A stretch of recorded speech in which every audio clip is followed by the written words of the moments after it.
Cerita mengenai asal mula teh penuh dengan mitos dan legenda. Di balik legenda-legenda yang ada, usaha untuk menelusuri asal mula teh terbukti sulit.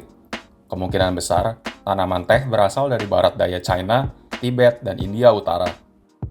Menurut legenda China, teh ditemukan oleh Kaisar Shennong atau yang sering juga dikenal sebagai Kaisar Api, seorang pemimpin legenda di era Cina kuno yang sedang merebus air panas di sebuah taman. Dan tidak sengaja, sepucuk daun teh jatuh ke dalam tekonya tersebut. Ia sangat menyukai rasa dan aroma dari air yang tercampur dengan daun teh tersebut. Dari situ, ia mempelajari dan melakukan penelitian terhadap tanaman teh. Sedangkan, menurut legenda di India, asal mula teh bersumber dari seorang tokoh legenda yang memperkenalkan ajaran Buddha ke China dan memulai ajaran Shaolin di China yang bernama Bodhidharma. Ia meninggalkan India dan memulai mengajarkan tentang ajaran Buddha di China pada tahun 520. Untuk menunjukkan prinsip-prinsip ajaran Zen, ia bersumpah untuk meditasi selama 9 tahun tanpa tidur. Di masa akhir meditasinya, ia tertidur.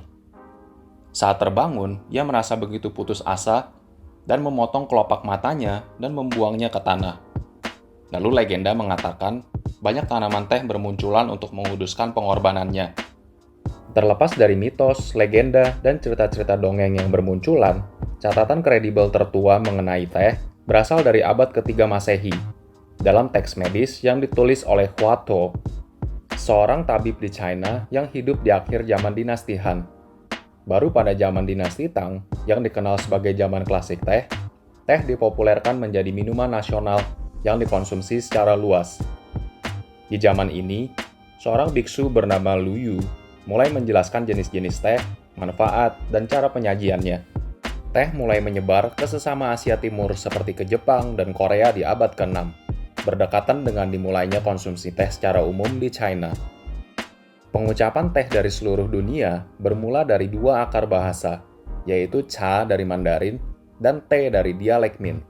Dan bentuk pengucapan ketiga untuk menyebut teh yaitu chai dari bahasa Persia yang kemungkinan tersebar dari perdagangan di jalur sutra oleh China kepada bangsa Persia. Pedagang dan misionari dari Eropa mulai mengenal tentang teh melalui perdagangan dan penjelajahan di Asia di abad ke-9. Kemudian, Marco Polo juga menyinggung penemuannya tentang teh dalam catatan perjalanannya di timur. Namun teh tidak menarik minat orang-orang Eropa saat itu. Di tahun 1550-an, Portugis mendirikan pelabuhan perdagangan di Macau, dan berita mengenai minuman teh dari China menyebar dengan sangat cepat. Namun, tidak ada catatan mengenai sampel teh yang dibawa oleh orang Portugis ke benua Eropa.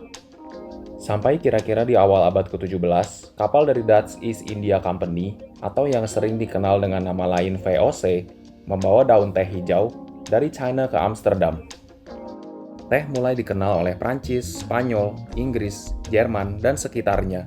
Karena kebetulan Belanda mengenal teh yang berasal dan disebut dengan penamaan dari dialek Min di provinsi Fujian, China, Belanda memberi pengaruh kepada negara-negara sekitar tersebut mengenai kata untuk menyebut teh menjadi tea, seperti yang kita kenal di negara-negara tersebut. Setelah mulai diterima di berbagai kalangan, bangsa Eropa berlomba-lomba untuk memperdagangkan teh yang berasal dari China tersebut di daratan Eropa. Di tahun 1800-an, untuk mengurangi ketergantungan akan teh yang berasal dari China, Inggris mengirim orang bernama Robert Fortune untuk memulai misi yang mempelajari tentang cara menanam teh dan teknik-teknik pengolahannya. Ia juga membawa sampel teh dan membawa ahli teh yang berasal dari China untuk bereksperimen menanam teh di India.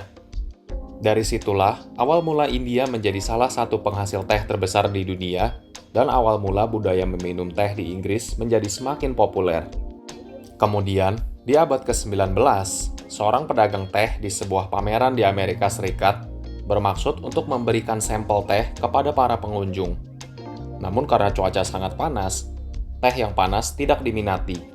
Agar dapat menarik para pengunjung, ia mencoba mencampurkan es batu ke dalam teh yang telah diseduh. Dari situlah, tradisi es teh yang kita kenal sekarang tercipta.